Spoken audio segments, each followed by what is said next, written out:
So listeners, heed his advice. He gives it a solid 10. He's watched the show all the way through. Oh, Lynn, that is freaking creepy. Put your eyes back together. God dang it. What the hell?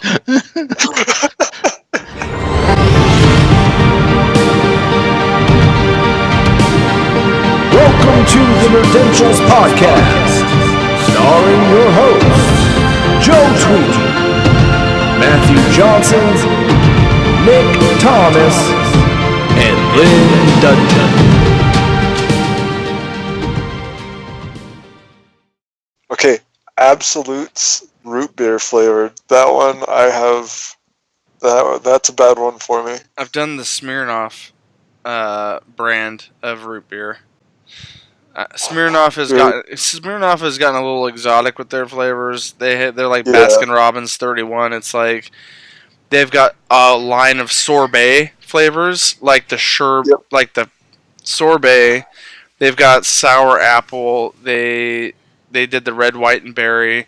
They've got all their fruits, all their citruses, and then their super sweets like whipped cream, caramel. They have caramel. They have a caramel one. Dude, okay, Big Corey's has 2 shelves dedicated to brunettes, just because of all their flavors. Loopy is made by 3 Olives vodka. Oh, the Fruit Loop one. Yeah. We have 3 Olives up here in our stores, so. Mm-hmm. All right. Well, Did Slime Rancher come out on Xbox for you guys? maybe it has. I haven't seen it or looked for it. Go check that one out. Slime That Rancher. one What is that? It was like a Steam store one, and you're a character, and it's kind of like you have a portal gun, but instead of portals, you suck up slime, and you shoot slime, and chickens, and carrots. That was on free, I want to say 3 months ago. Really? Yeah. Dude, everything I've seen of it on Steam, it looks fucking badass. Yeah, it's like a freaking, you're talking about the portal guns. It almost like it's very interesting. The little slimes that are everywhere. It's like you're a farmer and shit. Yeah, like Harvest Moon, but with slime. What is Slime Rancher about anyway, Lynn? You're it's like Harvest Moon, but you have a portal gun and you suck up slimes and shoot slimes out, shoot chickens, grab carrots and stuff, and basically feed and grow plants and farm animals. Sounds good, man. You know what? Let's just jump into it. Let's just get right in. Yeah. Yeah. You Balls ready for deep. that? Oh, balls deep. Well, on that note, welcome to Nerdentials, your weekly dose of the nerdy essentials covering film, TV, video games, and comic books. I'm your host, Joe Tweeton, and with me today are 2 of my loveliest of cohorts. Up top, we've got the Lynn Dudgeon. What up? What up? And down below here, we've got the Nick Thomas. Hey, guys. And the crowd goes wild. Hey, welcome here, welcome. We are short one Matthew Johnson this week. Possibly he might pop in later, but we're not holding our breath. We're just gonna go forward with a classic traditional Nerdentials episode. It's been a little while since we've done that. We're just going to do a classic Nerdentials episode. I don't know if anyone's seen any movies this week. There's a few TV shows I definitely want to talk about. And unfortunately, we've been a little saturated in our gameplay with a game that we fondly know as Destiny. So, for that, we'll give you guys the plugs on where to check out more about that if you're into that. Let me do a little housekeeping right off the back real quick. Housekeeping meaning Don't finger twitch me, Nick. No, his finger's right across the screen. Yeah, I don't know what he's doing. Lynn, what are you doing? Sorry. You're fine. I was just curious. I don't know. I was readjusting my phone. All right, fair enough. Leave you alone. So, on to some basic housekeeping. Peeps, Nerdentials listeners, you out there in the ether, guys, you on the YouTubes, we are kind of all over the place with this podcast. Wherever you're listening to now, share the word of nerd. Let your friends know. We're also on YouTube under Nerdentials. We can be found on iTunes and Google Play and practically anywhere else that you listen to podcasts. The big one, nerdentialsmedia.com. Nerdentialsmedia.com. Guys, you can email us, write comments, listen to our episodes, watch our videos. A little bit of everything for the nerds is on there, including articles and reviews. So all in one beautiful place. All in one beautiful place, nerdentialsmedia.com. That kind of is the basics. Our social media stuff, if you guys want to follow us, it's also found on that website. But the short quick of it, we're on Twitter, Facebook, and Instagram under the name Nerdentials. And we'll give you guys additional sources to look into at the end of our show if you're interested. That being said, guys, welcome to the show. I believe this will mark episode 42 of Nerdentials. 4-2. Yep. We're almost up on that 2-year anniversary. We've got some things planned for that, guys. So it's going to be magical. I'm going to hype it up a little bit. We're going to do some fun stuff for our 2-year anniversary sometime in October. That's what we're shooting for. Well, guys, let's get into the thick of nerdy conversations. It's been a while. We might be a little rusty at it, but got some things to share. That being said, I just want to ask the room real quick. Has anyone watched any movies that they would like to talk about or share in the last couple weeks? Super Troopers 2. Is it something you want to talk about? Robin and I just watched it. I'm looking for 3 or 4 weeks ago. My hosting duties are a little sucky tonight. I'm looking for a segue opportunity, Lynn.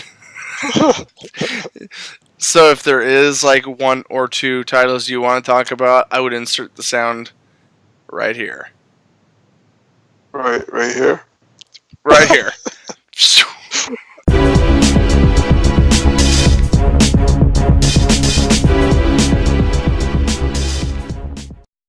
Alright guys, welcome to Movie Matters.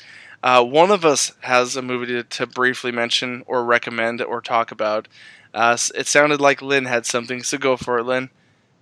Yes. What do you got? Super Troopers 2.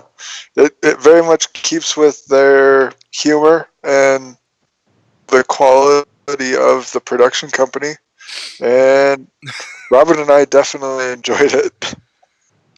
I mean, if you're looking for something new, it's not like new. It's not new. Not new. But it's definitely worth the checkout. Right. It had a lot of the characters come back for it, right? All of the characters. All Farva, Mac, Foster, and Thorny, among others. Ramford. Hey, I didn't know Sean William Scott was in this. Stifler? Yeah. Yep, he is. Trooper Callaghan, or Callahan.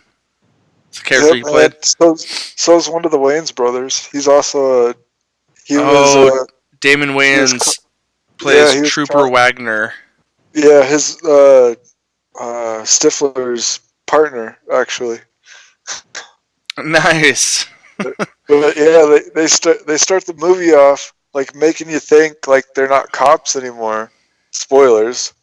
Making you think they're not cops anymore. But they're a band now, apparently. And that's a new direction to take. Right? It's a pretty wicked trip. And then they go back into being cops, but they're patrolling the U.S.-Canadian border. Nice. So There are Canadians in this movie. Nice. Like legit. How do you do? Like Mounties, and they make fun of the way that we say sorry. And we don't say it, sorry. I did see a movie. Alright, hold on real quick. Lynn, 1 to 10 scale, what kind of recommendation or rating would you give this one? 7 or an 8, definitely. It wasn't super outstanding, didn't, it's them. It's, if you love them, you definitely watch it. Right on. Yeah, I will. I mean, the first one is hilarious. I'll give the second one a try. What's his face return, that comedian where they played the meow, where they were saying meow. What is that comedian's name? Drawing a blank. I'm trying to think of take a hot pocket and just throw it straight in the toilet. It's the same thing. That comedian. Yeah. Oh well. Hey, it's got Rob Lowe in it. That's interesting. Yeah, and he's a Canadian in that movie too. Hey. Right on, dude. 7 or 8. If you're a fan of the first one, definitely check it out. Broken Lizard makes some good stuff, so I'll have to watch it. For sure. Yeah. Nick, I heard in the rafters that there was something you checked out. Yeah, it came out this week. I have a dark sense of humor, so I loved it. I loved every second of it, and it. Oh, I know where you're going with this. I sort of don't. Happytime Murders. Oh snap! I've seen all the trailers. Okay, give us the spiel. What's the premise of this, dude? Well, there's pretty much this cop played by the McCarthy, I think is her name. Yeah, Melissa McCarthy. Yep. Yeah, Melissa. Yeah. But she is investigating murders of an 80s show of puppets called the Happytime Gang. They just start getting murdered, and she's investigating it. And there's just random shenanigans that happen, and they go over the top in some places. I read some reviews before I went into it, and they're saying it's the worst movie of the year. But I cannot agree with that. I loved it. Well, I was laughing. I'm one of those people that watch stuff like Team America and Meet the Feebles and genuinely laughed and chuckled the whole time. If you have that kind of sense of humor, you'll love it. Plus McCarthy brings her sense of humor to it. So director Brian Henson for this film was actually a producer on a lot of similar projects, specifically Muppets. Muppets Christmas Carol, Muppets Treasure Island, which I haven't seen that one. And he also worked in Labyrinth. That's interesting. Mm-hmm. Go on, sorry, dude. He's a Henson. Well, and they set it up instead of them being puppets or puppets from a show. They're set up as like another race of people running around. Oh, interesting. Yeah, and like some of the people from the show are like leading questionable lives now. Yeah. I don't want to give anything away, but it's good. I liked it. Personally, I would give it a 6 out of 10 because of how I like my humor on it. But it gave me joy to watch it. Only a 6 though for the amount of joy you got out of it. Because here's the way I look at our rating system. Much out of puppets. Well, okay. I'm just kind of throwing this out there. We really need to find, we're almost 2 years in, guys. We need to find a really solid rating system that doesn't necessarily. Nicholas. Anyway, we need to find a good rating system that works towards the listeners as far as how we recommend stuff. Because critically that makes a lot of sense. Giving it only a 6 is probably justified. That's on the positive end from a critic standpoint. You know what I mean? better yet, out of a Muppet style movie, I'd give it an 8 out of 10. Okay, there you go. So almost a Nerdamanjaro. Yeah. I thought we were going with Nerdgasm. Well, Nerdgasm's like a 10, dude. Oh, okay. He's saying almost a 9. I don't know. Anyway, let's move on. We need to work that out, though. So, listeners out there, just throwing this out there, if you guys got some suggestions on a better way we can convey to you guys how we would rate things, because a 1 to 10 scale is great, but 6 is still positive. But then you wonder, okay, what's the difference between a 6 and a 7? And then 8 sounds like it's a highly recommended movie, but what's the difference between an 8 and a 9? And then what makes a movie a godlike movie when it's a 10? You know what I mean? So, like, that's what I'm throwing out there to the listeners, is maybe throw some suggestions our way. Hop in our Discord, links down below on the show, and or tweet at us, Throw out some thoughts on how you guys think we could improve our rating system. But for now, we'll use general terms, I guess, instead of a numbering system, just as far as like how strongly we would recommend it. It's a good high recommendation. You know what I mean? Catch up. So, you know what? Ironically, I almost forgot about a film I also recently watched within the last week that I kind of wanted to bring up. This one's not nearly as new as Nick's recommendation, as the Happytime Murders just came out. And maybe not as old as yours. No, Super Troopers is actually probably newer than the one I'm about to bring up. Ex Machina. You're going sideways there, Lynn. Maybe your phone adjusted a little bit. Sorry. Oh, you're fine. There you go. Somebody I watched it on Netflix too. It's good. Okay, sweet. So we can have a little bit of back and forth on this.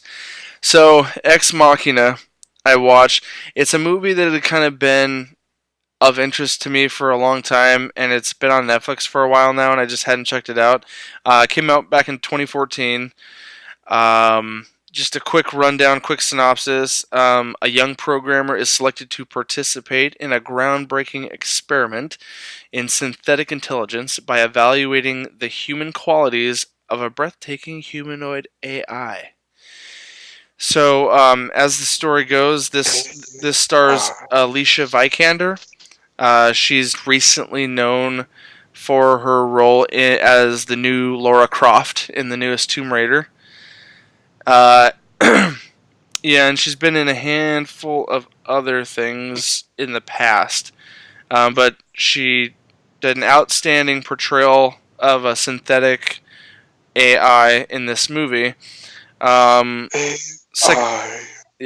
Secondary leading roles were led by Domhnall Gleeson and Oscar Isaac.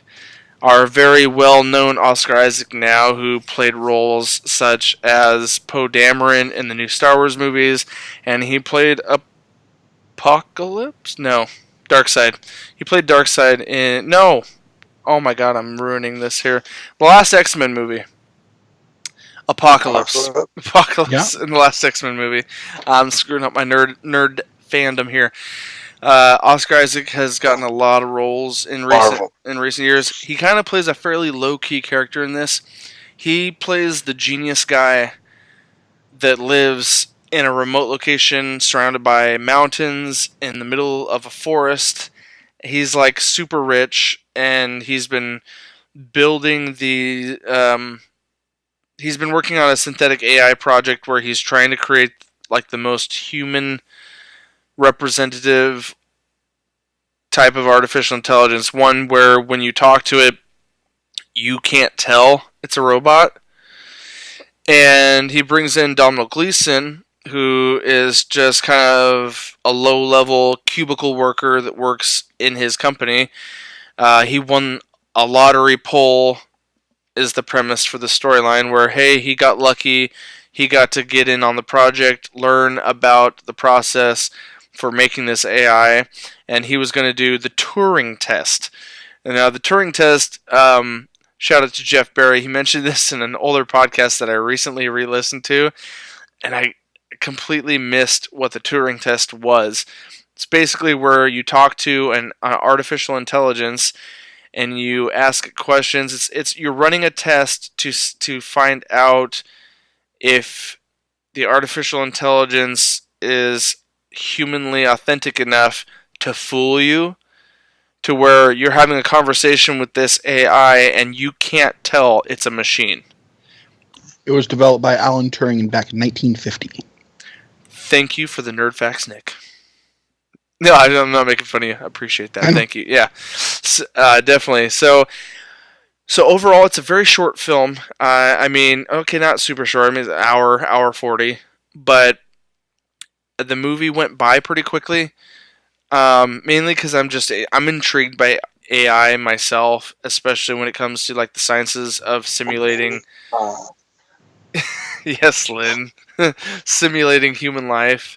It's very fascinating, and yes, I know about the fears and like the scary side of, like when we look at the Matrix or Westworld, or in shows and movies like that, where you see AI becoming self-aware enough and then also using their intelligence to calculate out the idea of, do we really need humans to keep going, and just the danger that could imply.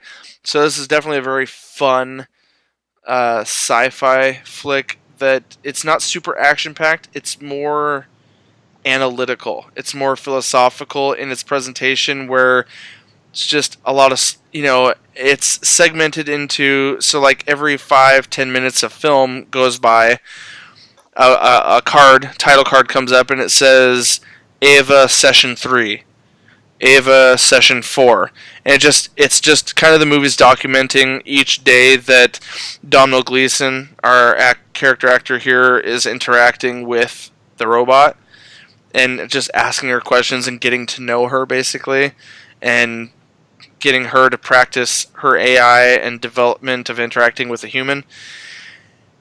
Really fascinating, very interesting, and it had a twist at the end that I was half expecting, but then it took like a second twist that I was like, oh, alright, interesting. Like, I don't want to see a sequel to this, and I'm sure, Nick, you probably agree with me when I make, without spoiling the ending, the way it ended, you're like, I'm really curious about what would happen now that this has taken place, but at the same time, it kind of ended almost in a philosophically perfect point that it's a self-contained story. I don't need to see a sequel.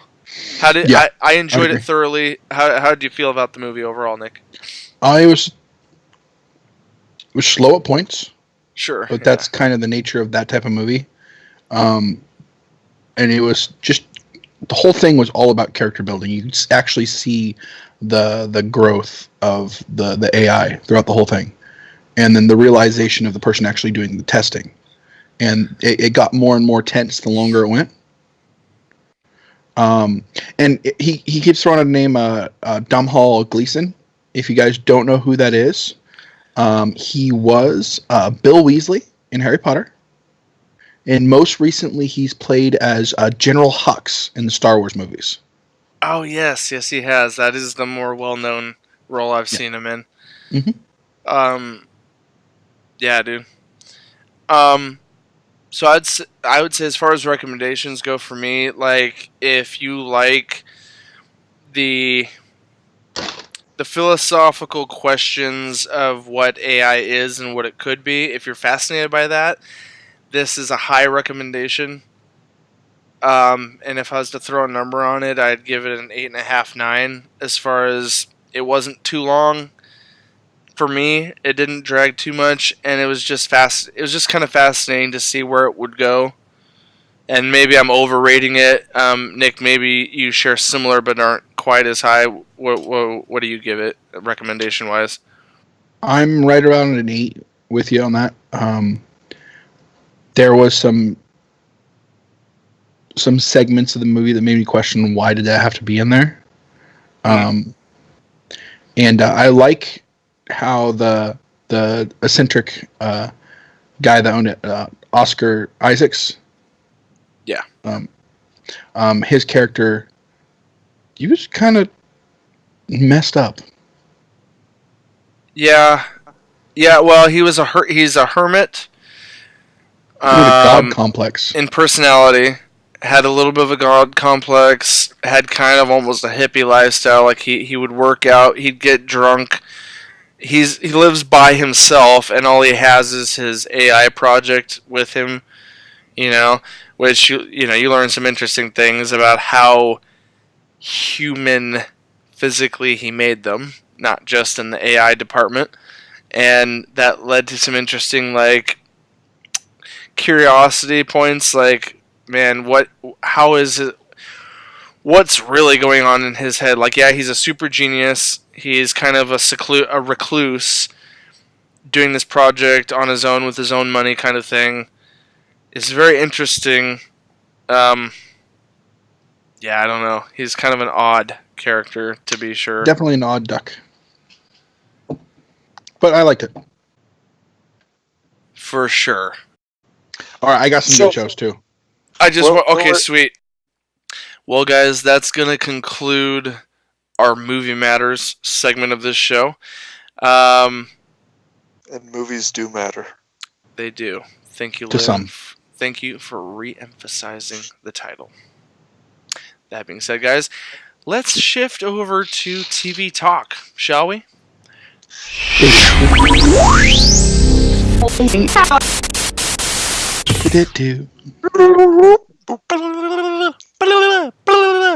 Hey, quick question, Lynn. A few podcasts back, I made a segment thing, and then you and Matt both went, "Booloo, booloo, booloo."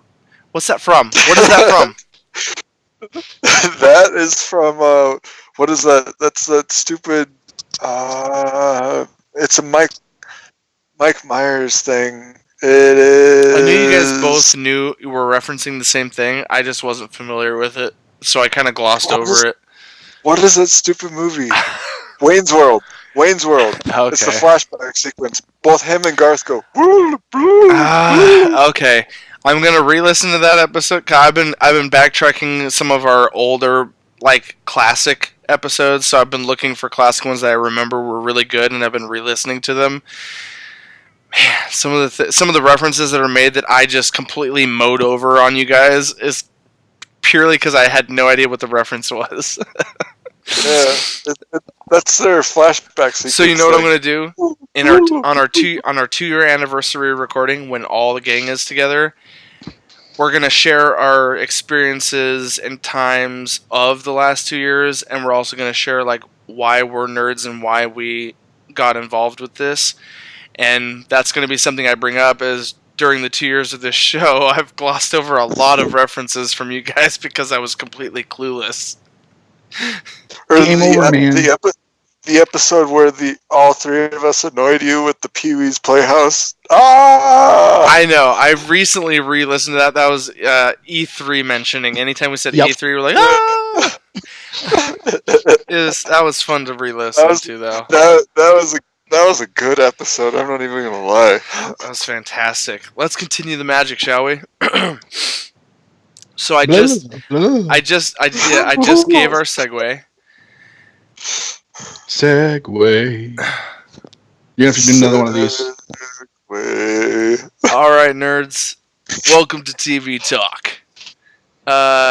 Today we have a few TV shows that we've recently watched or watched not too long ago that we wanted to talk about and discuss because we think they are worth your guys' attention. That being said, I want to throw the reins over to Nick for a little bit and let someone else yap their mouth a little bit. So, go ahead, Nick. Tell us what you've been into lately. Both me and my wife started watching a show. It's actually really good. It's kind of like a medical drama, police drama, rescue drama, all rolled up into one. And the way they do it is actually really good, and it's got a lot of character building and stuff. It's called 911. I think they're working on their third season. Where is this playing right now, Nick? I'm watching it on I'm watching on Prime? Hulu. Oh, Hulu, okay. Hulu. Yeah. Hulu. That's the good one. Yeah. It's a good one, Lynn. Yeah, that's what I've been watching. All of Rick and Morty on Hulu. Yeah. There you go. Okay. Hats off to you. And, go on, Nick. And the other one is a Netflix original I started watching. Whoa. Yeah. Oh, sorry. Was that the extent of your TV mentions of the 911? Is there anything else you want to elaborate on? Or it's got a lot of it's recommendation about it. How much did you like it? It's got Jennifer Love Hewitt. Yeah. Angela Bassett, she's phenomenal. If you like that style of show, this is a 10 out of 10.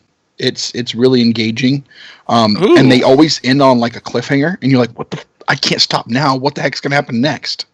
Oh, it's one of those shows. I like that, dude. It's got a 26 episode. Wait, sorry, my bad. It's got a 10 episode season 1. So that's all that's out right now, and you're watching it on Hulu. Yeah. Nice. Hold on, Lynn? Are the cliffhangers like daytime soap cliffhangers, or are they like end of season cliffhangers each episode? Yeah, what's the level of cliffhanger we're talking? They go back and forth. They're almost like Prison Break cliffhangers. So it's a roller coaster of cliffhangers. Yeah. Not quite the Dukes of Hazzard cliffhangers where it's like tune in next episode to see what Bo and Duke get into, but it's like not quite. Wait a minute, are they going to be okay kind of cliffhanger? Yeah. No, it's kind of cool. Like you get to see the aspect of their lives throughout the whole thing. So it goes from a 911 operator. I forget the actress that plays as her, but she's actually doing a really good job in it. Like dispatch? Yeah. Like dispatch? Dispatch operator. And everything she's going through, and she's like narrating, saying, I go through all this and blah, blah, blah, but I never actually get to hear everything happen. We never get the glory, blah, blah, blah. And it goes through the whole operator and her role. Then it jumps over to the paramedics and the firefighter rescue group. That's kind of the central to the whole show. And then the people that are actually involved in the dispatch of the operator. Exactly. And then the other one. But it continues on the story of the dispatch, correct? Correct.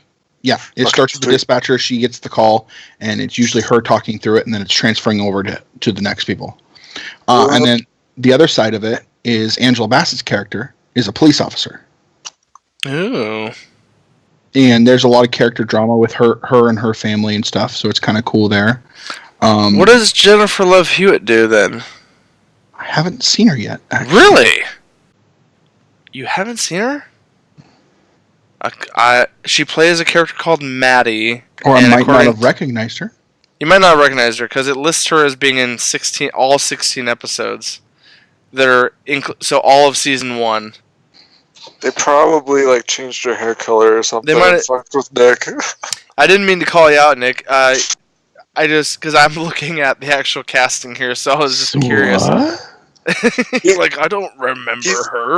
He's probably not putting the name with the face. Maybe not. He's probably seen her. Just he didn't. I don't necessarily say recognized her, but then there's the actor Ryan Guzman, who doesn't have a character name listed, but he's like a lead actor in the show.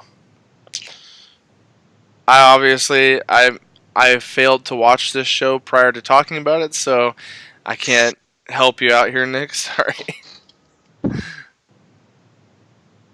But yeah, he'll call you out on it. But I'll still. Do you recognize her now? I'm trying to find her. Being in the show. The main actress that plays as the dispatcher is Connie Britton. Okay. She's what movie is she? She's in Nashville. She was also, I think she played the wife in American Horror Story season 1, like the very first season. I think you're right on that. Dude. That was a while back. Yeah, she was American Horror Story. Friday Night Lights. And she's in, you said Nashville? Yeah. With Hayden Panettiere. Yep. Right the on, cheerleader. dude. Yes, the cheerleader from Heroes. Oh, Heroes. You had Also, your time. I would say the main character from Until Dawn. Oh, and Ryan Guzman is actually from the reboot of Heroes, Heroes Reborn, according to the top billed cast. I don't know what character he plays in the movie, but hold on. Let me bring it back. How many seasons of the show are there of 9/11? one. I thought they were on season 2 started. And as I had listed before, there's only 10 episodes of season 1. So Jennifer Love Hewitt supposedly is in all of them. I'll check the show out, Nick, and we'll hunt her down. I gotta figure out where she's at. Yeah, we'll figure that out. No, watch. They gave her like a background character role. I betcha. Just randomly walking in and out of the camera. For every episode. She's like, hey guys, I'm a big name, but hey guys. Yeah. So yeah, I like it. Right on. It's actually really intriguing. It keeps your mind occupied on it. The characters you want to succeed, and some of the characters you're like, you deserve it, and they get you involved. I like that, and if it's well written, I can get into medical dramas and rescue. Yeah, it's not dramas. the typical like medical drama. You don't go into like all the medical forensics behind it and all that, like House or any of them do. But you get into like, oh, this person's about to die. This is what we got to do. We got to get him over here, and no, don't move him too fast. Well, it's dare I say realistic. Yeah. You know what? I'm looking at all the screenshots, and I too do not see Jennifer Love Hewitt. So next time, nerds, we'll reconvene in a future episode and tell you where the hell she is in 9/11. No, watch. She's one of those hidden characters that they had in the background. I betcha. She might be. At this point, I'm almost believing that theory, Lynn. If she's in all 10 episodes, she's hidden in the background somewhere. It's at all 16. Well, 16, the IMDb also includes the first few episodes of season 2. So, like, I don't know, dude. We'll come back to that. I have no idea what that's all about, because I don't see her anywhere either. She's secretly costume design.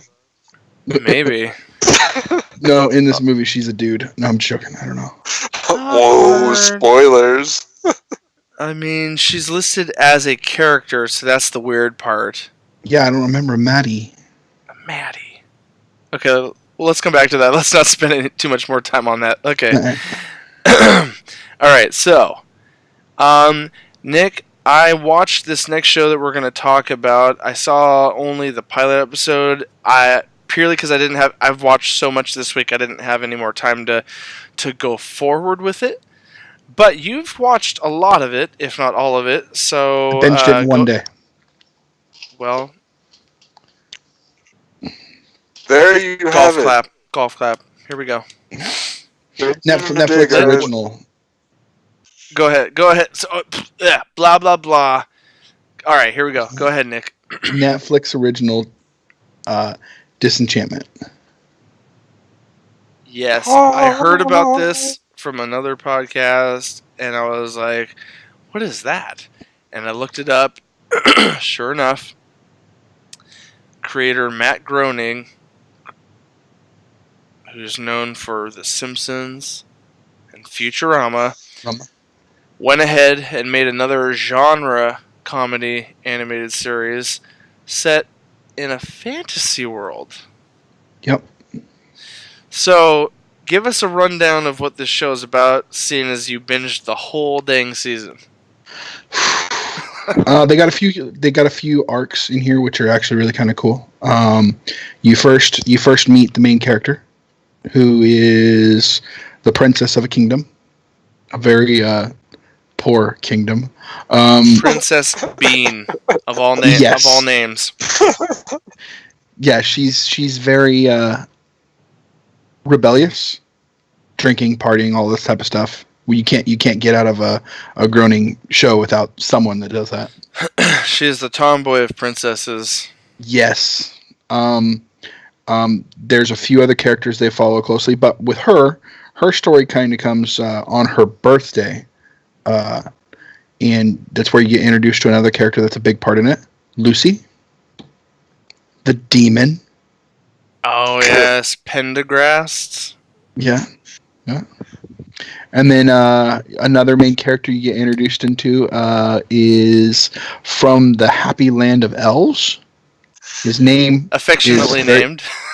Very, very, very, very affectionately named. His name is Elfo. He's probably my favorite character in the whole show. He's voiced by Nat Faxon. No. I think Bean's father is voiced by the same person that plays as Bean. I mean, as Bender. Let me look that real quick. Let's see. Let's look at the. Okay, here. Let me just list off the head of Jake from Adventure Time. Let me give you guys the rundown of voice actors here. We got Abby Jacobson, who plays Bean. Where she played in? Oh, she's been in like the Lego Movie, Ninjago, and Neighbors 2, and I mean, so she's kind of like a small time, like kind of an up and coming actress. But we've got Eric Andre, who plays as Lucy, the demon. He did Azizi in The Lion King. He's been in a couple other things as far as voice acting, but not a lot of major movies. Nat Faxon as Elfo. John DiMaggio plays King Zog. Yes, he was Bender. John DiMaggio was in Futurama as Bender. He did Crosshairs in the Transformers movie. Jake from Adventure Time. And Jake from Adventure Time. Good call, Lynn. That is true. Brother Blood from Teen Titans. There you go. Yeah. We've got Tress MacNeille, who voices Queen Una, the Fairy, and a handful of others. She's done voices for like The Simpsons, Hey Arnold, Futurama. She's done a lot of cartoon voices. Yeah, it seems like he brought in a lot of his old voices that have played in his shows. Yeah. And there's some other noteworthy voice actors here, but it's a long list of big talent. But coming from Matt Groening, he's got his connections, obviously, with almost 30 years of The Simpsons under his belt. Yeah. Well, at this point, he knows what voices he wants to voice what. Yeah, exactly. The show almost reminds me of like Futurama meets The Princess Bride. Yes, that word that hesitantly works. You killed my father. Prepared today. It just the feel of it kind of reminds me of like a D&D game, but the way they react to everything and just handle everything, just like some of it's nonchalant, like what the hell just happened? In the pilot episode alone, there were a bunch of comedy beats that someone who's not familiar with Matt Groening or The Simpsons, or as far as the style of comedy goes, might just like see these comedy beats and watch them with a blank face, be like, but knowing where the humor comes from a little bit and being familiar with some of that past work of Futurama and Simpsons, a lot of it, here's the thing, I will admit though, only one episode in, and what I heard from a couple other people that recommended this show, is that the comedy beats are there, the situations are funny, but they're not grab at you, laugh out loud moments. They're kind of like internal chuckles. You're like, ha, they made that comment, or ha, they went there with that. But it's not laugh out loud. But I found myself about halfway through the pilot episode, as more situations started escalating, I found myself, because I'm more familiar with this kind of humor, and also like things like Rick and Morty, where there's character building behind the humor, I started finding myself finding the comedy a little stronger towards the last half of the episode, and I actually openly chuckled a few times at some of the things. Maybe a little bit from nostalgia from the other series that we've watched that have this kind of humor. You're saying you loved the whole season as a whole, yeah? 10 out of 10 for me. Like, give us a summary of your feelings of how it progresses from your feelings from episode 1 to episode 10.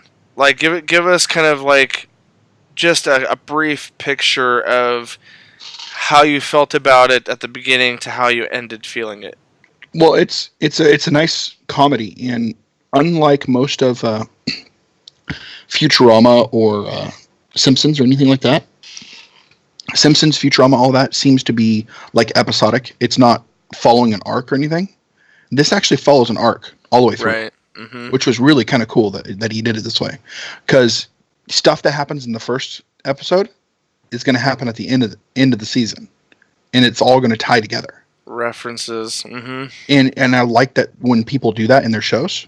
I'm not saying what those things are, yes. but that builds investment in your watching. Exactly. But you have so much character building in something that's meant to be a comedy. They actually took the time to build those characters. And that right there, that is rewarding to fans of the show. People who come back, episode after episode and pay attention to that and hold on to that. Whereas most of the shows nowadays, like what Joe is saying, where there's it's there's no arc, and you can come in whenever you feel like, and it's rewarding when shows like this do that. Yeah. Like this and Rick and Morty. If you come into Rick and Morty like halfway through season 2, you're like, what the hell? Yeah. And those shows, including this one, will still have moments that might allow you to laugh out loud at them. But I think through and through, though, it's one of those things you got to come in at the beginning and kind of just stick with it and see where it goes. And when you allow yourself to do that, the intensity of the fandom for it will just explode once you stick with it long enough. This had one of those moments for the first time in probably 10 years that I've actually spit out my drink. Nice. In a good way. Nice. But no, it kind of has that whole humor that Matt Groening has with the Princess Diaries, and the other one I was trying to think that they kind of throw in that humor type, Monty Python Holy Grail. It has that feel to it. Yeah, there's a dryness to the humor that you kind of have to just observe and take in, and then realize what it is they're doing, and then you can you rewatch it and you'll laugh over and over again. And it's also the kind of humor where you can quote it to a friend that gets it, and you can both laugh even harder after referencing it. Like with the shrubbery. Yeah. Yes. No, I can guarantee it that this show is going to be quotable for the years to come. It'll definitely end up in memes. It'll end up in memes for sure. So, Nick, I have a good guess at your rating and recommendation level, but why don't you go give our listeners the spiel? 10 out of 10. No modifiers, no nothing. No pluses or minuses. No. No hits to armor class. No 20-sided die roll. No. Nothing to chance. Nope. It's just Nat 20 Tiger's Blood all the way. Beautifully put. Okay. All right. Well, in light of that, Netflix and IMDb writes this as the medieval misadventures of a hard-drinking princess, her feisty elf, and her personal demon. Sounds like a D&D campaign. That's a beautiful summary, though. I mean, that's short and sweet and to the point.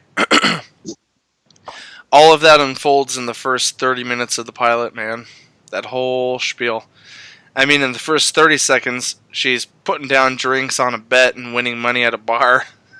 So, you're in for a long haul. Nick, I need to watch the rest of the season before I can give it the same recommendation you do. So purely from my perspective, based on the pilot alone, I give it a strong recommendation with a 7. And that's not like I listened to other people talk about shows and give their ratings, and I kind of like delivering this perspective. Here's the thing: I'm basically giving you guys you need to sample this and try it out. I give you guys my recommendation just as someone who checked out the pilot alone, but Nick has always recommended excellent things. I've never been disappointed by something Nick recommended me. So listeners, heed his advice. He gives it a solid 10. He's watched the show all the way through. Oh, Lynn, that is freaking creepy. Put your eyes back together. God dang it. What the hell? Your eyes were literally going in 2 different directions looking up. The f***, man? Stop that! How do your eyes do that? Are you just looking up, or are you actually... Can you tell that you're forcing them to go sideways? No, I can control them. Holy f***, dude. If I had known you had that talent, I'd have been like, hey, let's go creep out our kids for a second. Right? Just for a second, though. Yeah, we're gonna... listeners out there... This is gonna be this is gonna be right here. I'm gonna timestamp it. I'm not gonna remember the timestamp, but 1 hour 11 minutes in, this is gonna be the intro to the episode, and you're gonna have to wait an hour into the episode before you find out the context for this of me freaking out. I love doing that. I love finding something comical that we talked about or that happened, and then throw it into the intro, and people are like, well, I gotta sit through the episode and find out where that happened. I want to know what happened. I've done that a few times. Like when he was talking about louvered shades on cars, and we were both like, what are you talking about? We were talking about that Netflix original series, Altered Carbon. And then the other time, not too recently, I listened to another episode where we said, Lynn, how much have you had? And he's like, well, I've had 2 shots of Robin's mom. And me and Matt were both like, what the fuck? Because he didn't realize he worded it that way. He meant to say with Robin's mom. But then I told Amy in the middle of the recording, and she was like, ha ha ha! Like those were some of my favorite intros to our episodes. Our reactions we had in the middle of the episode that were absurd, and then I throw it into the beginning. So anyway, Lynn, thank you for giving us the awkward eye movement thing. Another recent intro was when you did this to the camera, and we saw the crevice of your arm. I'm like, what is that, Lynn? And I freaked out. That was recent. Well, now that you brought up Altered Carbon, though, did you guys hear who's taking over as Takashi? Yeah, oh, my the Falcon. Gosh. I knew he was... Let's save that for later. Okay. We can definitely talk about it when it comes closer to premiering. Yeah. Me and Lynn seem to have the same reaction. We love McKinnon. Yeah. Yeah. We all understand the premise of the show. Bodies are interchangeable, but the character stays the same. I get it. That allows them to extend the show for a very long time, like Doctor Who. So easy. Regen his body every 3 years. I was just hoping they do something more like that, where they give him 2 or 3 seasons, then swap him out. My thing is, I don't know if I would sign a contract for a show like that if you know that you're so easily interchangeable. Well, he probably signed a 1-season contract. You know what I mean? Like, he probably already knew. But at the same time, if you start investing, I know when I start like in an engine, if I invest into an engine, I want to see it through and fucking have the engine rebuilt. Oh, I know, dude, and I think we all feel the same way about movies or shows. You know, when there's an investment there, you don't want to see a left hook this early in.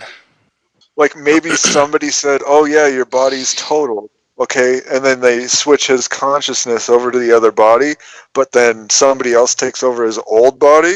That would be a trip to see his old body come back. I mean, but it fell with the floating Yeah. place. yeah, I It was know. destroyed. Well, yes, there was a dramatic end to the show. Yeah, I know. but It- I'm using it as a like I'm saying like in a metaphorical sense. I don't know. Anyway, no, it's a good point and a good conversation to have in a future episode, like maybe when season 2 premieres, and we go check it out and see how good or bad it ends up being. So we'll definitely need to stay tuned for that. And yeah, I was a little. I was a. Huh? Maybe flashbacks. We'll get his old body. Yeah, maybe.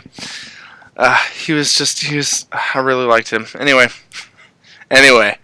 moving on. So, guys, we've covered 911. We've covered Disenchantment.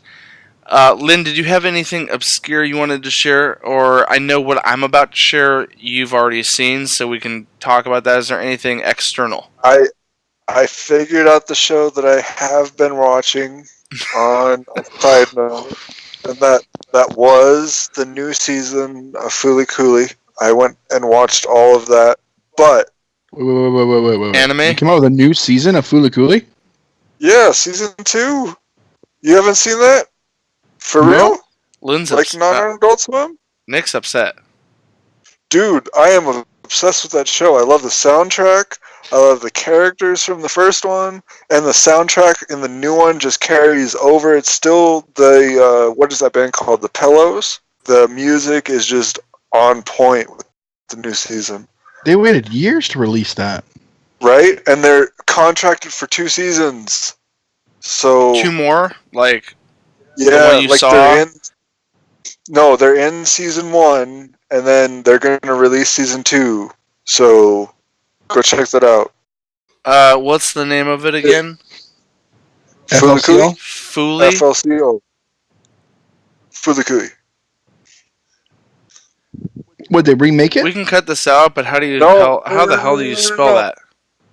FLCL. FL? Yeah, just type in FLCL into IMDb. And it's called, what is that? Okay, here it is. Hold on, It's one of those over-the-top animes. Yeah. It's all good. I love my over-the-top animes. Like you smash a guitar into a dude's head and a robot comes out of it. I've seen the trailers and for he this. saves you Okay. the destruction of the universe. Like that over-the-top feel is actually what But I missed Fooly Cooly. But in this one, they follow a female character, which is a total trip from the first season, where it was all male.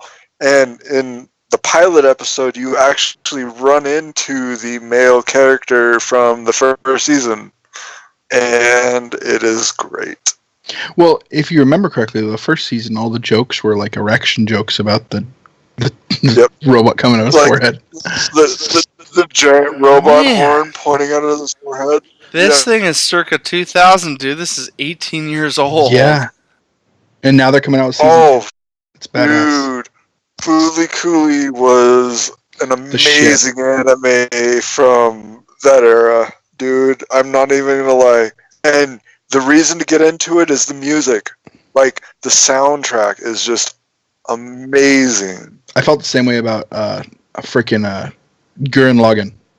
Oh yeah, Gurren Lagann is a good one. On a quick side note, where's the easiest, quickest way to watch Fooly Cooly?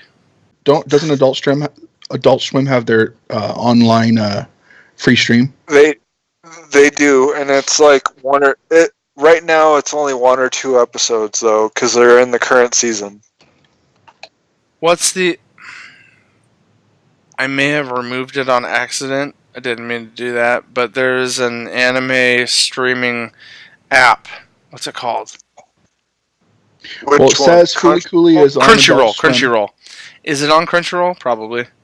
It's on Funimation.com, so if you have their app, you can watch it on Funimation. It's probably on Crunchyroll if it's on Funimation. Well, it's Maybe. Crunchyroll. It's on Crunchyroll. It's owned by Funimation though. So well, I know a lot.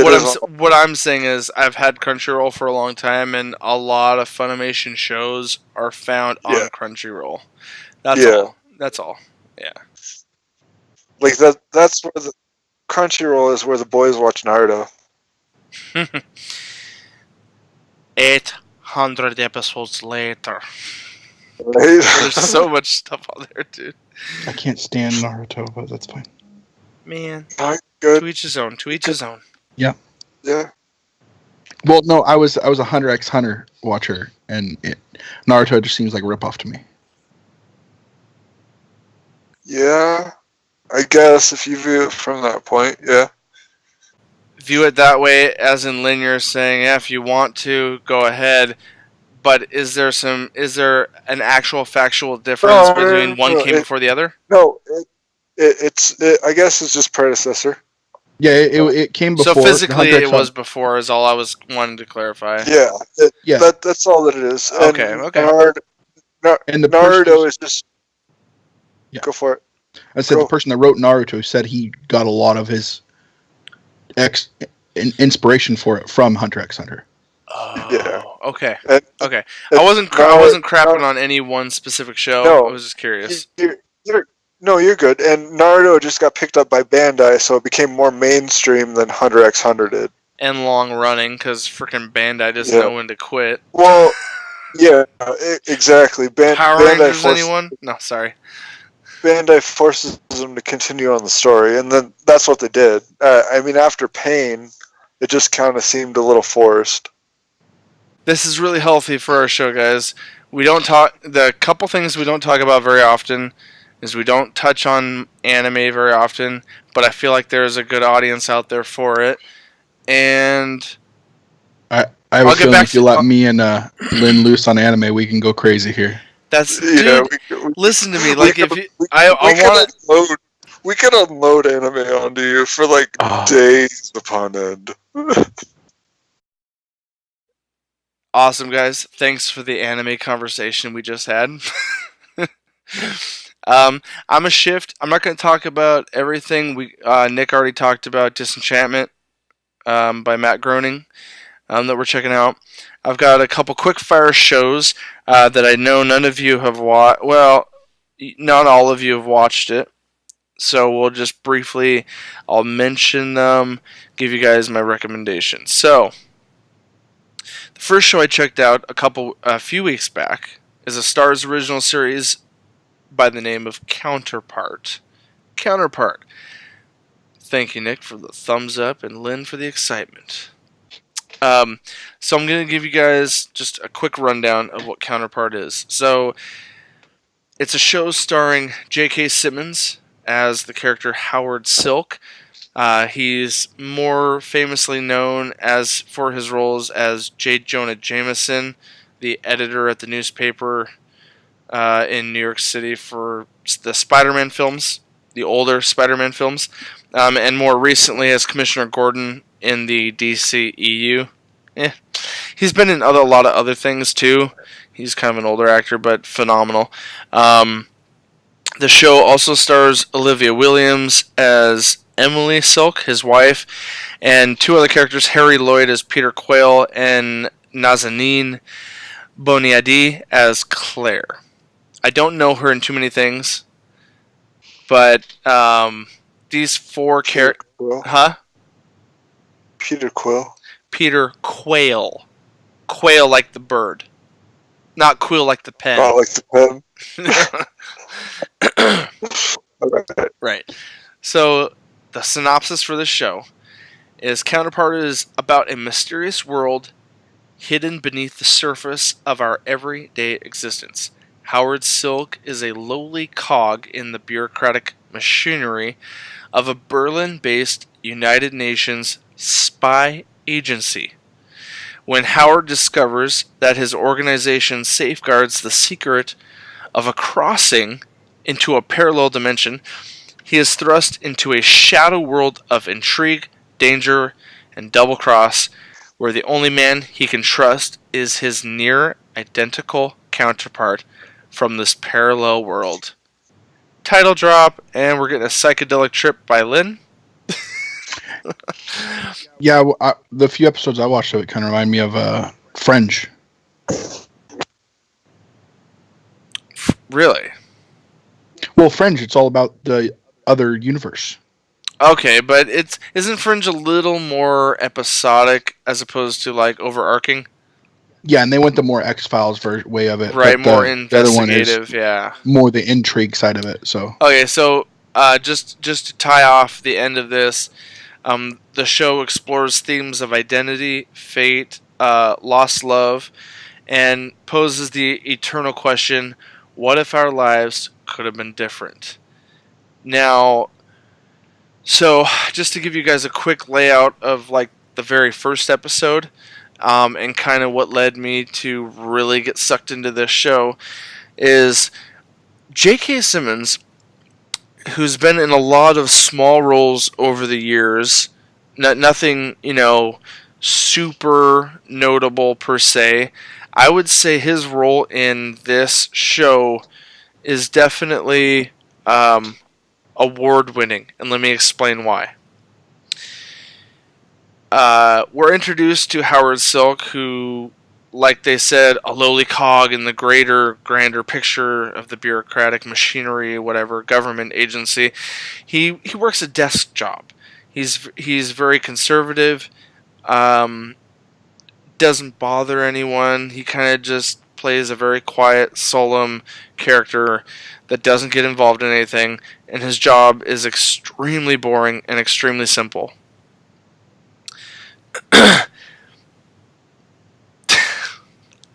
Lynn, what's up with the creep? I kind of half paused because I want to know what's up with the creep. I don't know. Okay. I'm gonna continue. You're fine, Nick.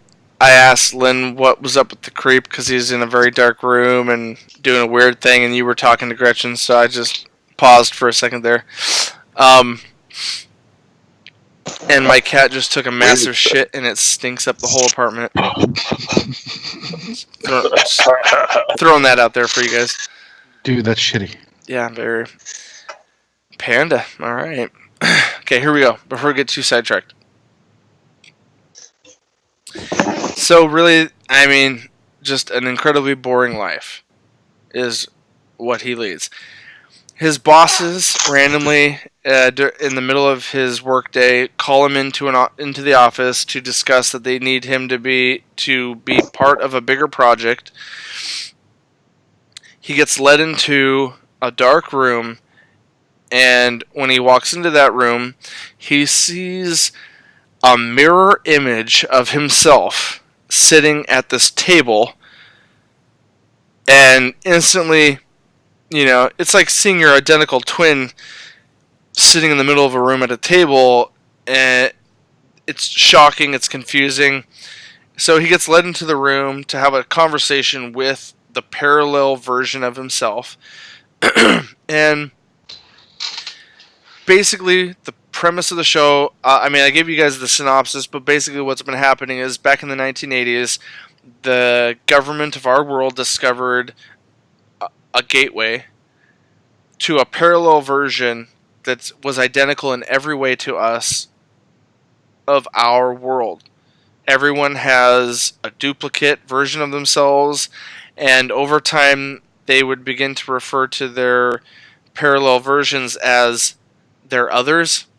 So like my other, the Joe twin of myself in that universe, is my other.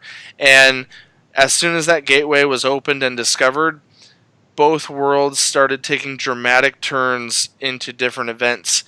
Everyone's life started going in different directions. It was no longer just a duplicate copy of ourselves.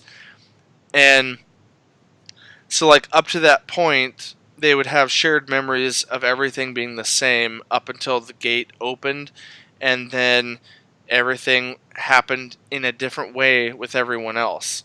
So, like, J.K. Simmons' doppelganger character that he's meeting, he's a lowly cog in a desk job guy, nothing interesting.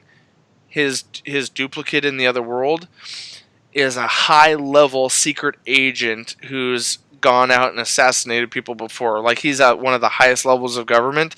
And it's like, how did my twin become this crazy operative agent, and I've stayed this conservative, quiet guy that's never amounted to anything? You know what I mean? So it immediately builds this interest of, okay, what's going to happen now? What kind of interactions are we going to see? So he gets brought in because there have been a number of assassins that have been sent over from the other side to our side and taking people out. Systematically, but without any specific pattern. Kind of like the movie One?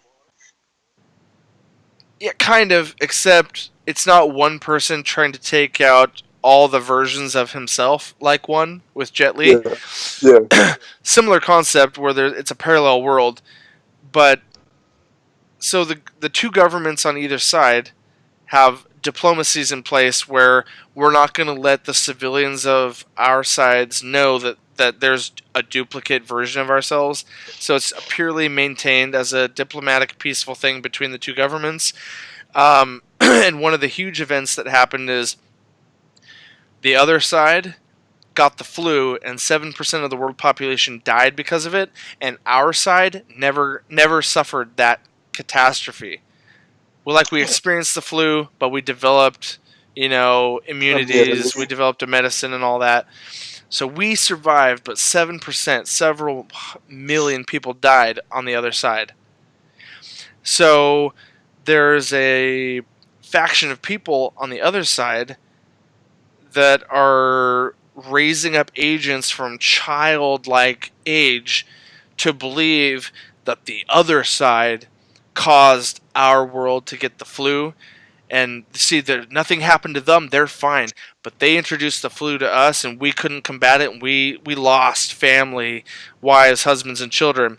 So there's this little a radical group outside of the government that's been training these children to replicate their others on the other side so that they can eventually be sent over as agents to replace their original and infiltrate the world in some crazy bigger arcing picture that hasn't happened yet. Major cliffhanger at the end of season 1, and we don't know what's going to come of this, but it's deep, it's dark, it's heavy. It's a STARZ original series, and J.K. Simmons, I think, very easily could win some awards because I have never seen really an actor completely portray the same character with two dramatically different personalities. He's in the same room with himself, right? You've got the timid, conservative, I've never done anything with my life version of himself, and then you've got the high-level assassin secret agent who won't bat an eyelash for even a second at taking someone down. And it's just they swap places. There's crazy consequences and circumstances. It's a fun ride. It's like, I think 10 episodes, 8 or 10 episodes, hour long. STARZ original series, Counterpart, starring J.K. Simmons. Highly recommend. I give this show a 10. Check it out. Solid 10. Solid 10.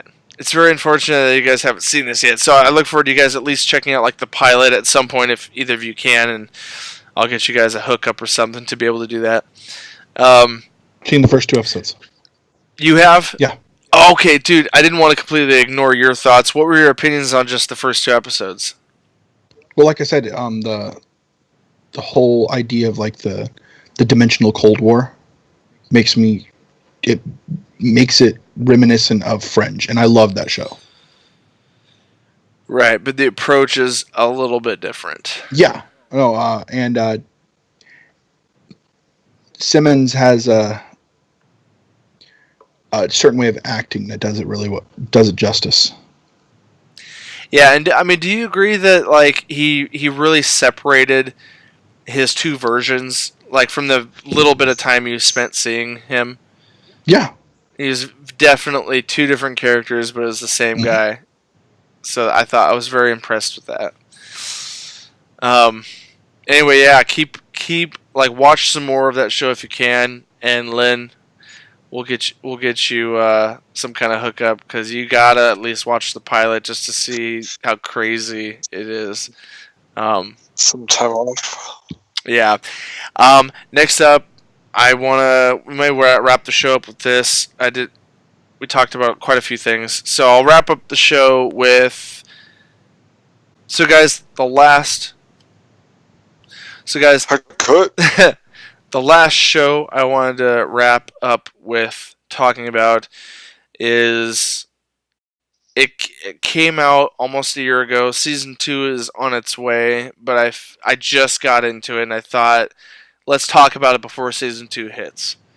And that is the STARZ original series American Gods, adapted from the books by Neil Gaiman, and presented in an 8-episode format on STARZ. This show I've heard other people recommend it and review it. It's gotten high regards from a wide range of fans, even from the books. Lynn and his wife Robin have read the books. They're very familiar with the books, at least, and Lynn will walk us through a few differences that may or may not take away from how much he enjoyed the show. But let me just give you guys a general idea and my rating on it, having not seen any or having not read any of the books. So I'll give you the synopsis really quick for the show. The synopsis is Shadow, specifically Shadow Moon, is a man with a past, but now he wants nothing more than to live a quiet life with his wife and stay out of trouble, until he learns that she's been killed in a terrible accident. And guys, that's not a spoiler, it's first 5 minutes as far as the show is concerned. Wife killed in a terrible accident. Flying home for a funeral, as a violent storm rocks the plane, he is greeted by a strange man in the seat next to him. The man calls himself Mr. Wednesday. He knows more about Shadow than seemingly is possible, and he warns Shadow that a far bigger storm is coming, and from that moment on, nothing will ever be the same. And in another description, I've heard this show described as a battle of the new gods versus the old gods. Exactly what it is. That's exactly what it is. This premise is more of just the introductory to the pilot episode, more than the description of the show as a whole. But let me just list off a couple of the cast here, just because some of you guys will be familiar with the cast, you listeners. Ricky Whittle is a little less familiar to me, but he's the leading man playing Shadow Moon, and he played several seasons in The 100, and his history comes from a soap opera known as Hollyoaks. He actually played a couple hundred episodes in a soap opera before he got his name in more actual dramas, if you will, real dramas. He did excellent in this. His wife in the show, Emily Browning, she's a little more newer, a little more green on the Hollywood side of things. She plays Laura Moon. She's most recently known as playing Baby Doll in the movie Sucker Punch by Zack Snyder. Good movie, good soundtrack right there. And good visuals. Even if the plot sucked, excellent visuals. That's Zack Snyder for you. And she also played the girl Violet in A Series of Unfortunate Events starring Jim Carrey. Yeah. Those are like the two more well-known movies she's been in. She's been in a handful of smaller things. It also stars Pablo Schreiber as Mad Sweeney. Now, this shocked me when I realized where he came from. Anyone watch Orange is the New Black? Or even see a little bit of Orange is the New Black from Netflix? He is Porn Stash. Yep. So different because in American Gods, he's a red-headed leprechaun, Mad Sweeney. But he played freaking Porn Stash like the lead dude in the prison at Orange is the New Black on Netflix. That threw me away, or blew me away. A couple other well-known actors that are also in this. Crispin Glover. He's more of like Mr. World. Yeah, he plays Mr. World. He plays one of the newer gods in this show. And he's most notably known as George McFly in Back to the Future. That's Marty McFly's father, and he hasn't been His dad? he hasn't been in a lot of things, but Crispin Glover is one of those old school actors, that you just know when you hear the name where he's from. Other notable actors, Ian McShane. This dude has been in so many things. He's never done a lot of major roles, but he's been in so much. He's kind of like the Sean Connery of Hollywood today, where he's just been in everything. He's most known he plays Mr. Wednesday, but he's most notably known in the show Deadwood, which went 3 or 4 seasons, and you might also recognize him as Blackbeard from the Pirates of the Caribbean film On Stranger Tides. But that's just recent notables. He's been in a crap ton of other things, Ian McShane, and he's a really good actor, in my opinion. Yeah. You can't forget about him in the Game of Thrones either. Oh, he wasn't in very many episodes. I forget which character he played, but I recognized him. Brother Ray. Brother Ray. Yeah. With the Hound. Oh my gosh, yes. Okay. Yeah, it's all coming back. A couple other notables. Just Cloris maybe Leachman. You guys may or may not know him, but what? Cloris Leachman. The lady. Which one's that? Zarya Vechenyen. She's one of the old gods. I didn't post that one because it wasn't at the top of the cast listing. I can't remember which one she played. Orlando Jones. No, you're fine, dude. You're fine. And Orlando Jones, dude, I just love his classic, like coming of age, sorry, I'm drawing a blank. Hold on. He's got that outbursty, gospel-y, African-American personality that, let me tell you a story. And anyway, I love his character. And the other notable that I wanted to particularly mention is Gillian Anderson. As a newer god, she plays Media. She is Mulder and Scully. She's been in a lot of things, but she's most notably known as Mulder's partner, or Scully's partner. God dang it! I'm sorry. X-Files, guys. X-Files. And she's new Media. Well, yeah, she's like Media. She's modern day Media. Oh, go ahead, Lynn. No, sorry. Okay, I was gonna say she portrays some characters like she speaks to you through like TV and sound, and our lead character Shadow Moon meets her for the first time in like a store where he's walking down an aisle of TVs, and she speaks to him as frickin' I Love Lucy. Yep. And she's incredible. Like, with the makeup and everything, she pulled off all these characters beautifully. Like, she looked like the original Lucy Liu. Like, the second Lucille time Ball. The second time that he meets her, she's in a TV in a limo, and she's got that phony blonde hair. The plastic. Oh, she had some crazy psychedelic paint on her face. But then she also was very well, most notably recognized as Marilyn Monroe when she floated in to the interrogation room to talk to Dr. Wednesday and Shadow Moon. She was just floating on the air, and anyway. And then there's like Boy Technical. He's kind of like a young 20-year-old kid that he's a future god that speaks through all technology, dubstep, music, whatever. My favorite character is Peter Stormare as Sharonabog, the Black Hammer. Yes. Was he kind of like the Grim Reaper guy? No, he was when Wednesday and Shadow seek like safe haven from Mr. World and Media. Was that when they visited the Texan guns everywhere town? No. He's like in a freaking wife beater, and he's got a sledgehammer. Oh my god, I have it listed here, dude. From Prison Break, freaking Peter Stormare. He played John Abruzzi. Yeah, he's also nerd sidey note.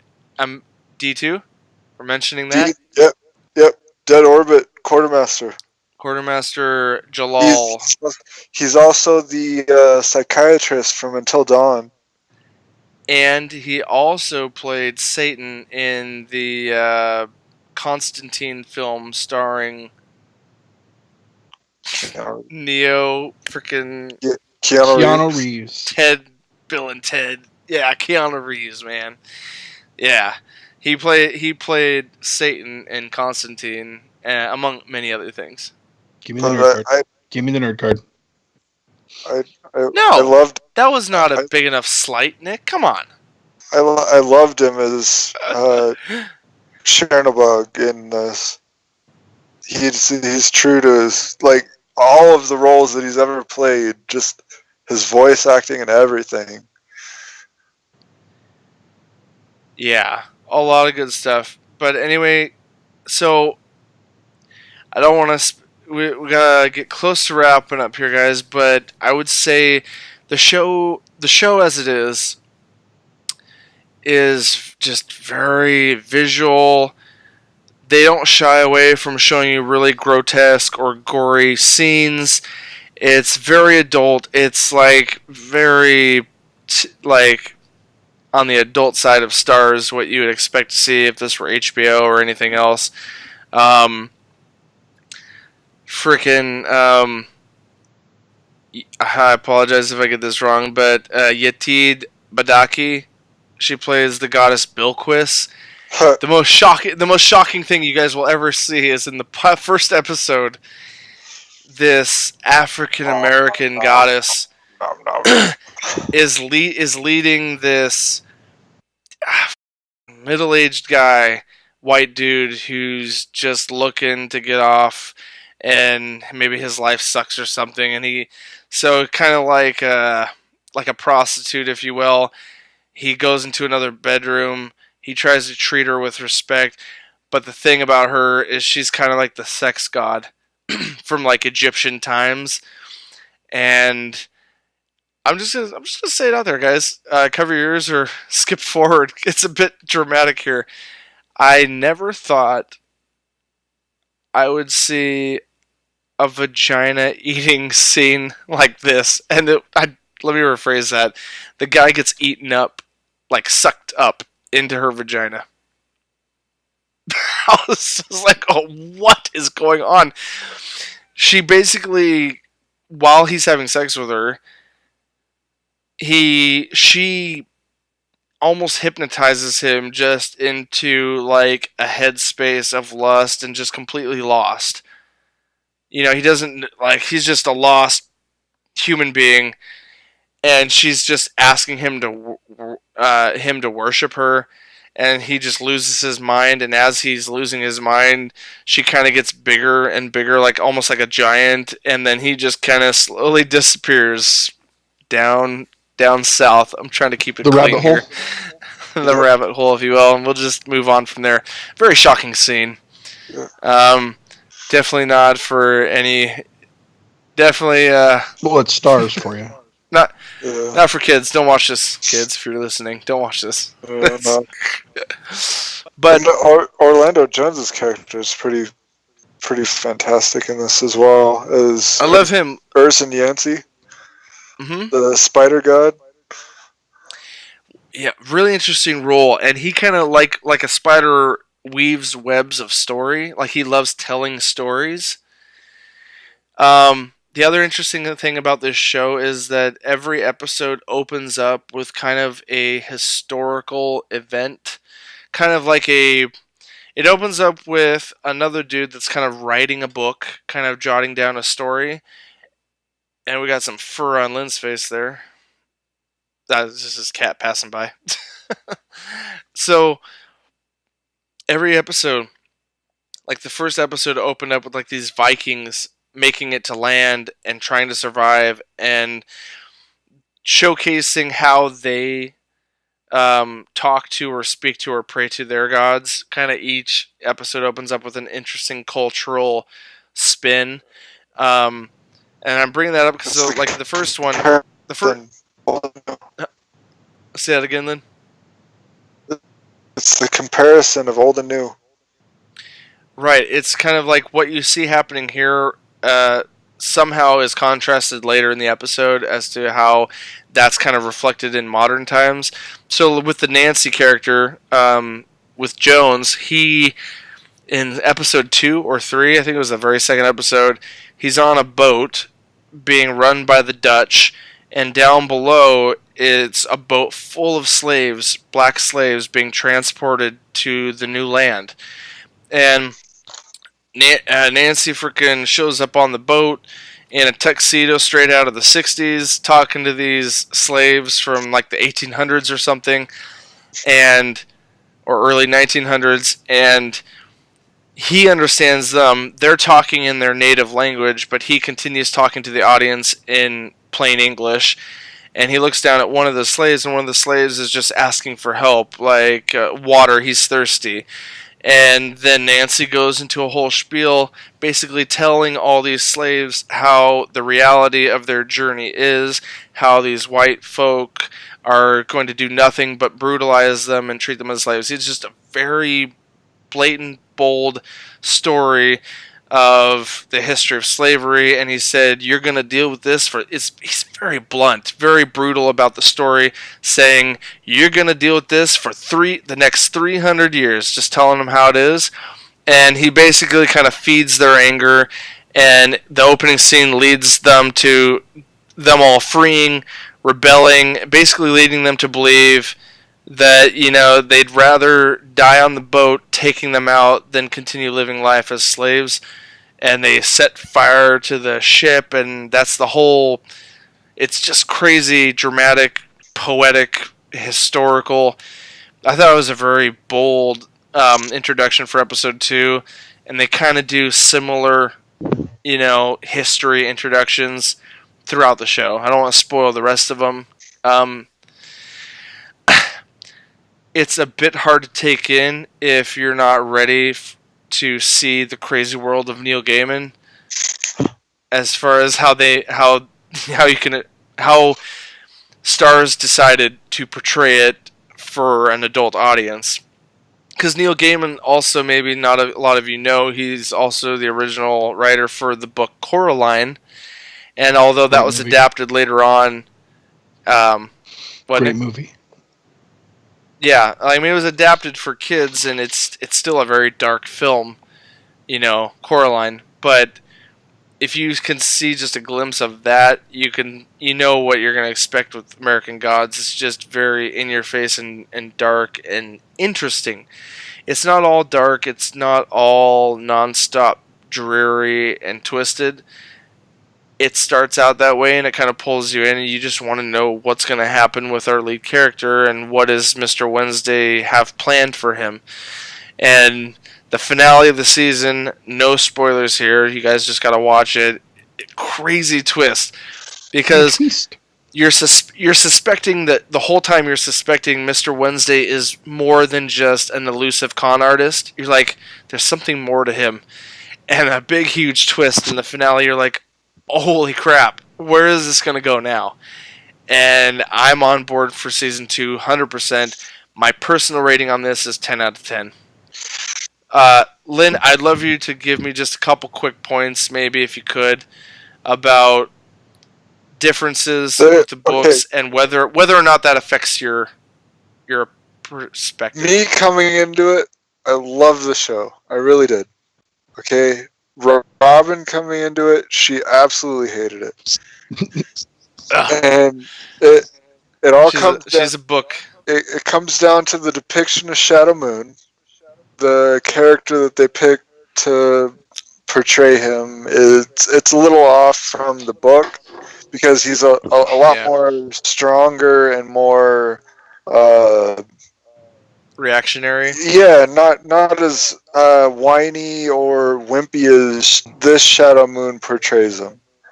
Shadow Moon in the show seems very numb to things happening around him. That he's not completely shocked by things that happen. Is that similar or very different? Kinda, but at the same time, he in the book he knows more how to react.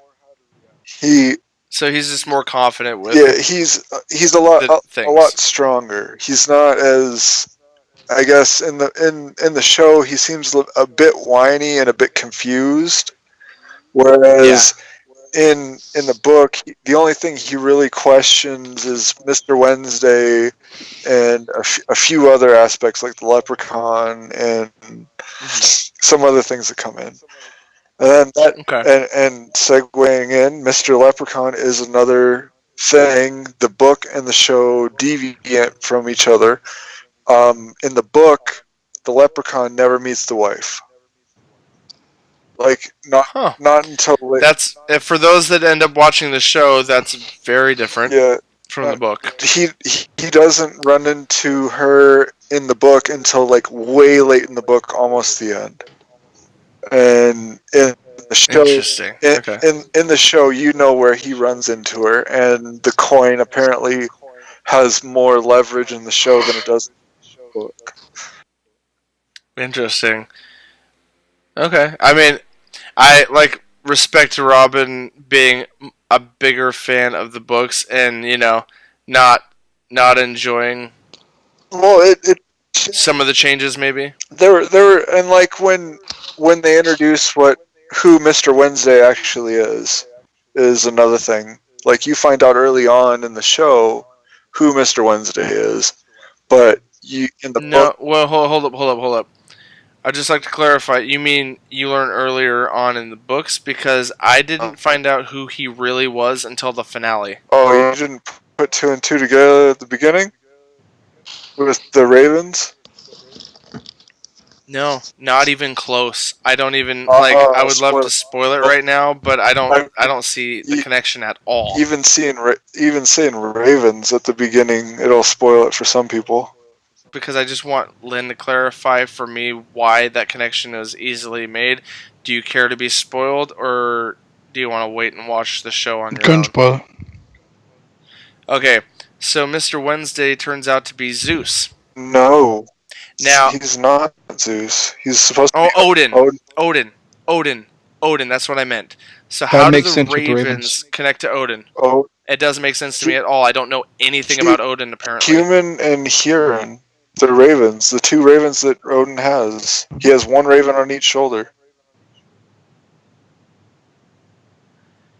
I have no knowledge or history on all the Greek gods, especially Odin. So that was a legitimate surprise for me. Oh, well, they like a complete surprise because yes, I saw the ravens throughout. I knew there was something to that, but I didn't know it meant that he was Odin. No clue. Well, I mean, and then when you meet Mr. World for the first time, he kind of Mr. World hints towards it, and then Media throughout she acknowledges his lineage and his hierarchy, and she doesn't want to, tread on his toes, but New Media doesn't give a shit, throughout the show. Right. Yeah. She doesn't care. But anyway, just to conclude my confusion. Odin, also in Germanic and Norse mythology, is called Woden. Wednesday derives from Woden's Day. Mm-hmm. which is based off of Odin. So Mr. Wednesday is Mr. Odin. Yeah, I mean that makes sense if you know your ancient English dialects and historical connections to language. I don't know that at all, dude. And see, like the episode where Mr. World like starts ripping people apart and beating the shit out of Shadow with all those clones or whatever. The Ravens are there the entire time watching over Shadow. So the thing is that I understood they respected Mr. Wednesday. I understood he was a very potentially powerful god and very old and very at the top of everyone else. I got all that. My problem is I've never understood Odin at all. Therefore, never understood that Odin was at the highest point of god hierarchy for whatever mythology he comes from. Norse. He's the Allfather. Yeah, he's the Allfather. Okay, so real quick, just quick clarification. Now, correct me if I'm wrong. Odin is Norse. Like, hold on. Odin is from Norse. Norse mythology. And so he is the king daddy of Norse mythology. Correct? Yeah. Yes. He's the top. Okay, so now refresh my memory. Zeus is completely Greek. Mm-hmm. And Zeus is the head of Greek mythology?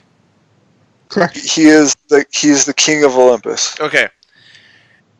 Well, the head that actually started here's the thing. Kronos. Okay. Well, yeah, Kronos. I know we don't have to go into a whole history lesson right now. The reason I made no connections is because I know way more, and the fiction I'm personally writing is entirely based on Greek mythology. I don't know jack shit about Norse mythology. That's why. Like Hela or Fjörnir or... Only from the movies, dude. I'm not kidding you. You can take my nerd card if you like, but I don't know Norse mythology outside of the Thor movies. Oh, shit. I don't. I've never seen cartoons, comics, or anything related to Thor. I don't know any of the old Thor shit. I'm just completely a blank case when it comes to Norse mythology. I could honestly say if you like Greek mythology... Yeah. Norse mythology is 100 times cooler and more interesting. Their stories are crazy. Yeah, I just don't ever talk about it because I don't know anything about it, and I'm not against learning about it. But that's why American Gods was a fairly huge twist for me because I went into it knowing nothing. Well, see, and that I guess that's kind of what I was getting at is in the book. They don't even release the information about the Ravens until towards the end. Yeah. And in the show, they hint towards it early on, like in the Big Heist episode. Like, they hint towards him being Odin.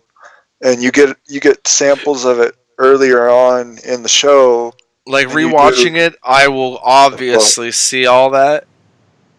But my first time through, it was just...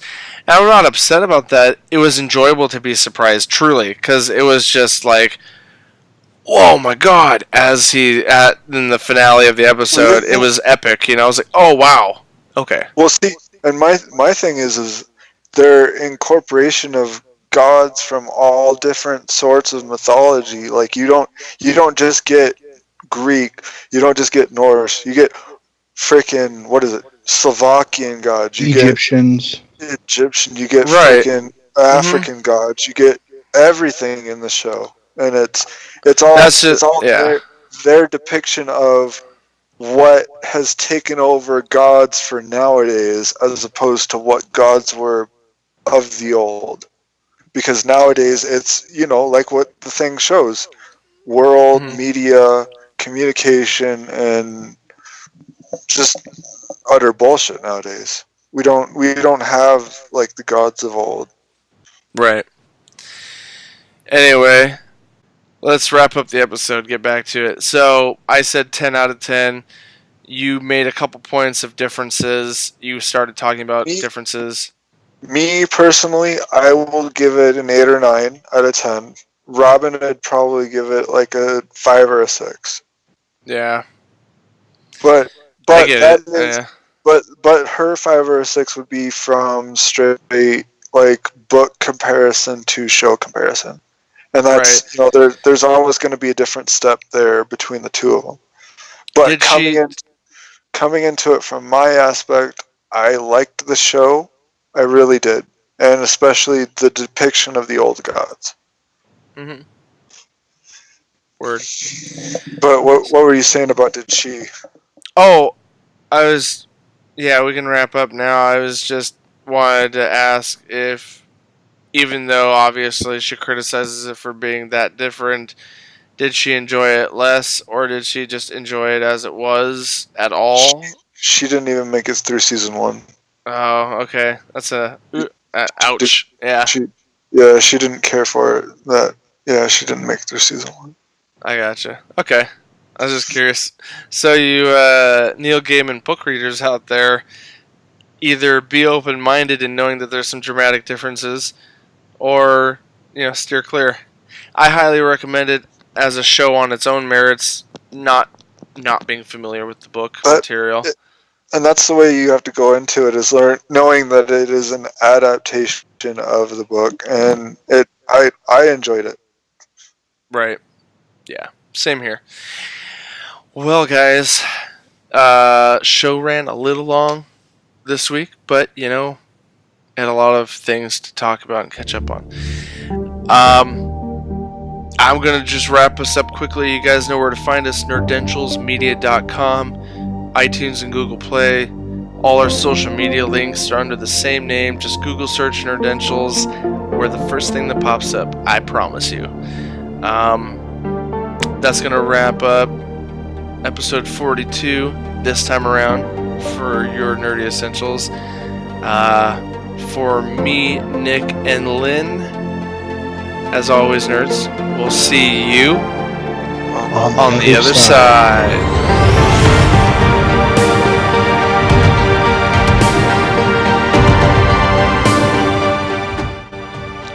Doses! Okay.